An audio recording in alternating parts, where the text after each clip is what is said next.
आज हम लोग derivation of the electrostatic potential at a point due to point charge. कहने का मतलब कि पोटेंशियल को ज्ञात करेंगे किसी भी पॉइंट चार्ज के कारण। ठीक है, तो सबसे पहले ये समझ लेते हैं कि मान लीजिए कि ये आपका कोई पॉइंट चार्ज है Q प्लस, ये पॉइंट चार्ज है। तो इलेक्ट्रिक पोटेंशियल क्या होता है? इलेक्ट्रिक पोटेंशियल का मतलब होता है कि वह वर्क, वह कार्य, ठीक है, जो कोई भी टेस्ट चार्ज को, ठीक है, मान लीजिए कि यहाँ पे हमने टेस्ट चार्ज रख दिया, ये मान लीजिए कि यहीं ले लीजिए कि ये इन्फिनिटिव डिस्टेंस है, यहाँ पे कोई टेस्ट चार्ज है। तो टेस्ट चार्ज को मान लीजिए कि ये पॉइंट चार्ज से हमने आर डिस्टेंस पे लाया, आर डिस्टेंस पे लाया, ये टेस्ट चार्ज है आपका, ये टेस्ट चार्ज है। टेस्ट चार्ज पॉजिटिव ही होता है, बहुत बहुत ही छोटा चार्ज होता है। पॉइंट चार्ज भी तो छोटा ही होता है। तो इस टेस्ट चार्ज को इस पॉइंट चार्ज से आर डिस्टेंस पर, इन्फिनिटिव से आर डिस्टेंस तक लाने के लिए जो हमें वर्क डन करना पड़ा, ठीक है, जो हमें काम करना पड़ा, क्योंकि इसका इलेक्ट्रिक फील्ड होगा तो इस इलेक्ट्रिक फील्ड के अगेंस्ट हमें काम करना पड़ेगा। इलेक्ट्रिक फील्ड हम बता चुके हैं, इलेक्ट्रिक फील्ड वाले वीडियो में आप देख सकते हैं।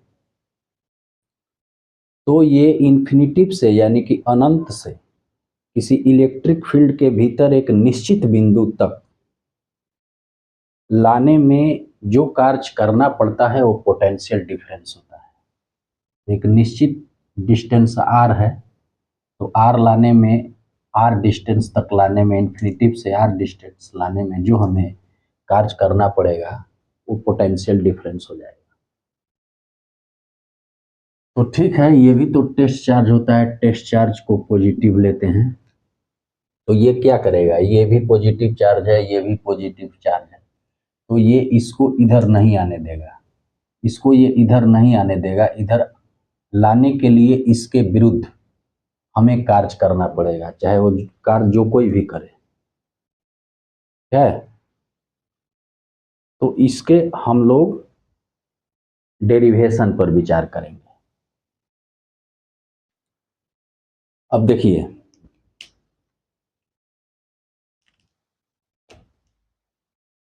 आप क्या जानते हैं, फोर्स का परिभाषा क्या जानते हैं?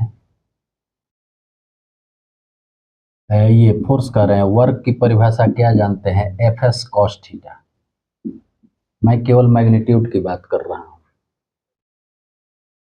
तो ये जो प्लस क्यू चार्ज है, इस पर ये फोर्स लगा रहा है इधर की ओर, हमें फोर्स लगाना है इधर की ओर, तभी तो इसको हम ला पाएंगे, ठीक है।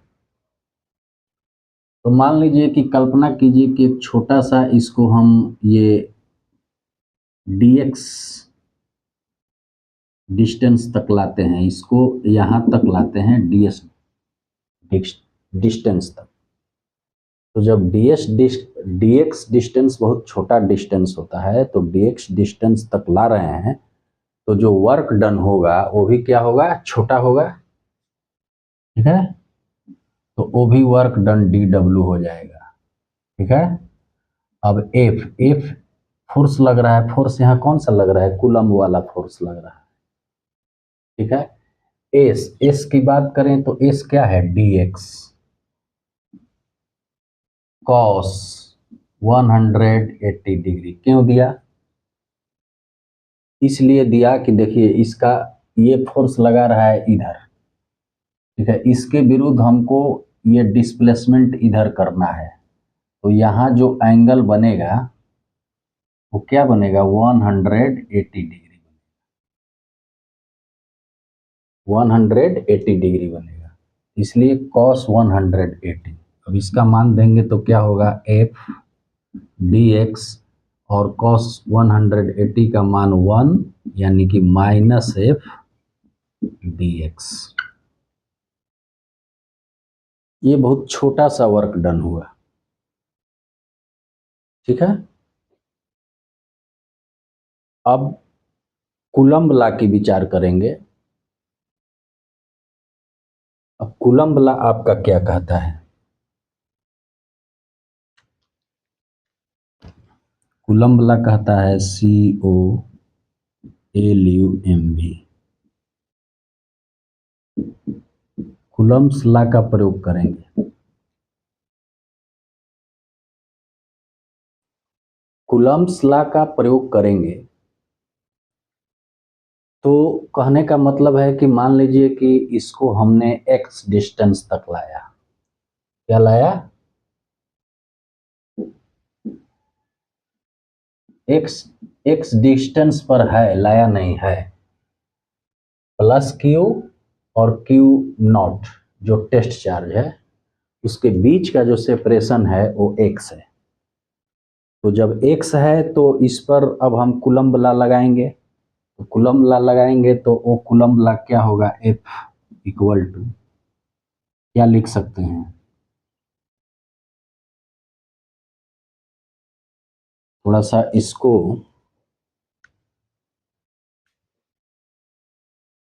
नीचे लिख दे रहे हैं, F equal to 1/4 epsilon naught, ठीक है।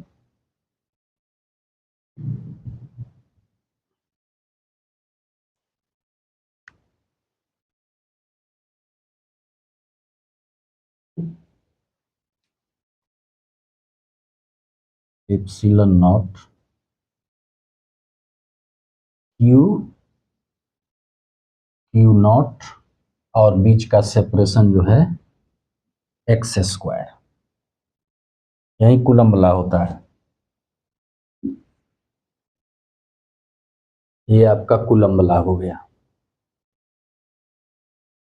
लेकिन हमें निकालना है टोटल वर्क डन। क्या निकालना है, टोटल वर्क डन कहाँ तक लाए हैं, आर डिस्टेंस तक लाए हैं, इन्फिनिटिव से आर डिस्टेंस तक लाए हैं, ठीक है।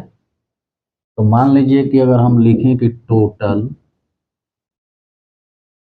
वर्क डन, तो यही ना है, ये वाला फॉर्मूला है जो अभी हम निकाले हैं। इसको क्या लिखेंगे, dw equal to minus f dx, इसको इंटीग्रेट कर देंगे, माइनस को बाहर कर दिया। अब रही लिमिट की बात, लिमिट भी देना होगा, तो कहाँ से कहाँ तक वर्क डन है, तो इन्फिनिटिव से आर डिस्टेंस तक। ये आपका ये यूनिट चार्ज से आर डिस्टेंस पर है, तो हमने इस पार्टिकल को टेस्ट चार्ज को इन्फिनिटिव से आर डिस्टेंस पर लाया, तो लोअर लिमिट क्या होगा, इन्फिनिटिव और अपर लिमिट होगा आर।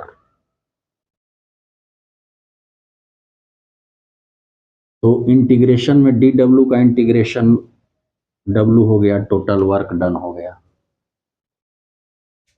अब इसको रहने देंगे, ये आर हुआ, ये इन्फिनिटिव हुआ, एफ का मान दे देंगे। एफ का मान हम निकाल चुके हैं कूलम्ब लॉ से, 1/4 epsilon naught Q naught by x square. देखिए सबसे पहले स्मॉल वर्क डन निकाला dx तक, अब हम निकाल रहे हैं इन्फिनिटिव से r पॉइंट तक लाने में वो कितना वर्क डन होगा। तो इसको जब हम इंटीग्रेट करेंगे और यहाँ dx छूट रहा है, dx भी लिख देंगे चूंकि एक dx के रेस्पेक्ट में है, तो मान लीजिए जो कांस्टेंट टर्म है उसको बाहर निकाल दिया, 1/4πε0। यहाँ Q0 भी कांस्टेंट की तरह ट्रीट करेगा, चूंकि x के रेस्पेक्ट में है इंटीग्रेशन, तो x वाले का ही करेंगे और इंटीग्रेशन करना पड़ेगा r, ये इंफिनिटिव 1/x² dx।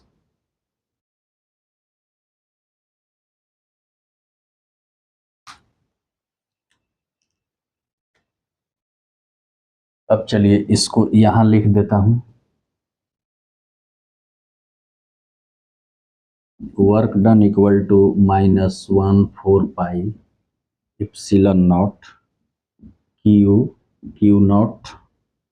अब इसका इंटीग्रेशन करेंगे तो क्या होगा, x के पावर -2 पर जाएगा तो इसमें एक पावर जुटेगा और फिर इसमें भी एक पावर जुटेगा और लिमिट आपका हो जाएगा,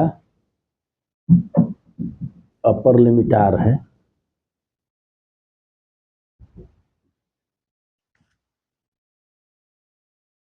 तो upper limit r infinity -1/4πε0 Q0। ठीक है। अब ये क्या हो जाएगा, ये हो जाएगा x⁻⁻1 बाई -1।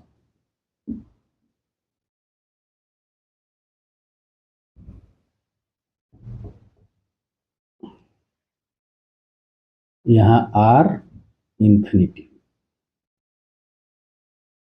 अबरी स्टेप में 1-1/4πε0 Q0। ये क्या हो जाएगा, x⁻⁻1 का मतलब क्या हुआ कि 1/x और माइनस है तो 1/x माइनस हो गया, r इंफिनिटी।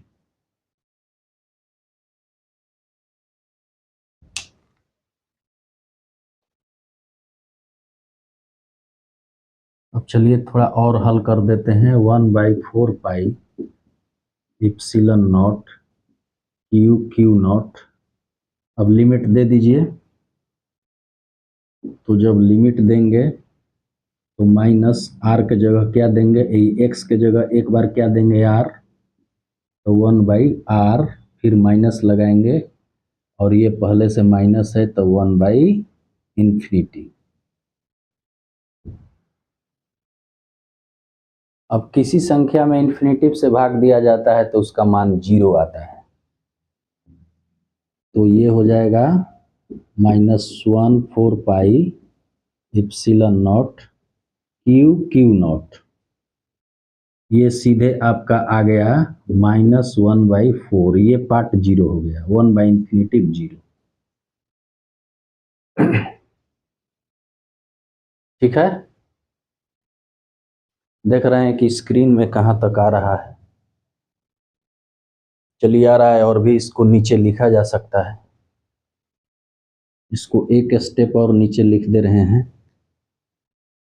-1/4πε0 Q0, और ये माइनस में माइनस से गुना हो गया तो प्लस हो गया, माइनस गुना माइनस प्लस Q0/r।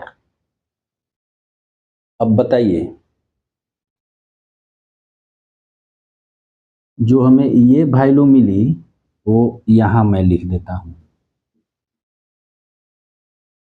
ये वाली वैल्यू को यहाँ लिख देता हूँ, तो ये किसका वैल्यू मिला है, total work done, W equal to 1/4πε0 Q0/r। ठीक है। अब एक फार्मूला हम लोग जानते हैं, और ये जानते हैं, मान लीजिए यहाँ लिख देता हूँ कि वर्क डन का फॉर्मूला यहाँ पे Q0 भी लिखा जाएगा, जहाँ भी पोटेंशियल है, पोटेंशियल डिफरेंस है, क्योंकि वर्क डन कौन कर रहा है, क्यू नॉट कर रहा है, क्यू नॉट इसके विरुद्ध वर्क कर रहा है, तो चार्ज इंटू पोटेंशियल। तो डब्ल्यू की जगह इसी का मान दे देंगे, डब्ल्यू की जगह क्या देंगे, Q naught V equal to 1/4 pi epsilon naught Q naught by R. अब क्यू नॉट से क्यू नॉट कट गया, तो इसका मतलब मिला कि हमें v बराबर क्या मिला, v बराबर मिला 1/4 pi epsilon naught Q by are.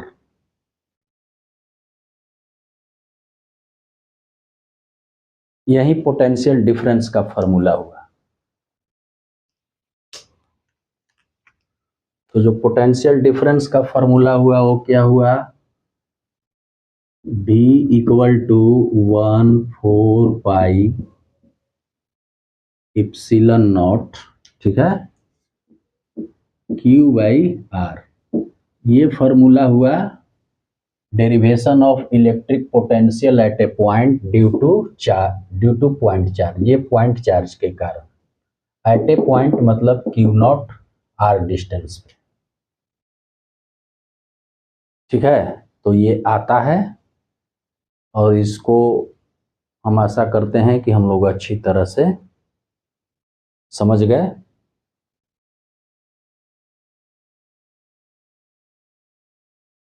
और एक चीज और है कि यहाँ पे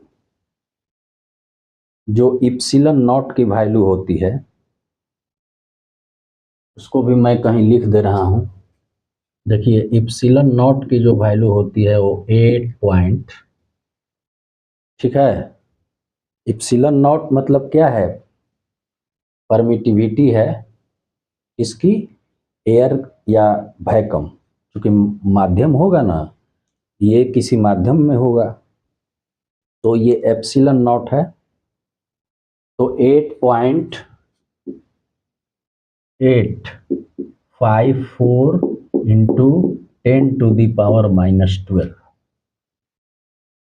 ठीक है। और जहां तक इसकी यूनिट की बात है, ये तो एप्सिलॉन नॉट की वैल्यू हो गई, तो यूनिट की बात है तो ये coulomb square by newton metre square या फैराडे बाई मीटर लिख सकते हैं, दोनों में से कोई लिख सकते हैं, इसकी यूनिट हो गई।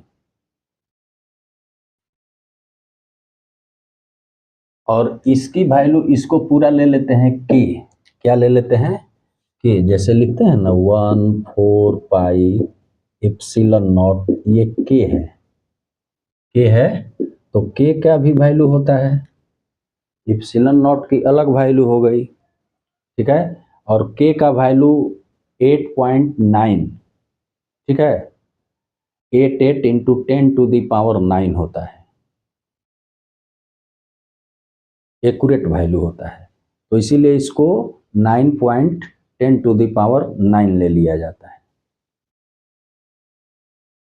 जैसे के का वैल्यू एक्यूरेट होता है 8.988 इंटू 10⁻⁹, ये इसकी वैल्यू होती है के की। और जहाँ तक इसकी यूनिट की बात है तो यूनिट लिखा जाता है newton metre square by coulomb square, ये यूनिट लिखी जाती है। तो इसको अप्रोक्सीमेशन में अगर लेना है, अप्रोक्सीमेशन में लेना है तो ये 9 इंटू 10⁻⁹ ले लिया जाता है।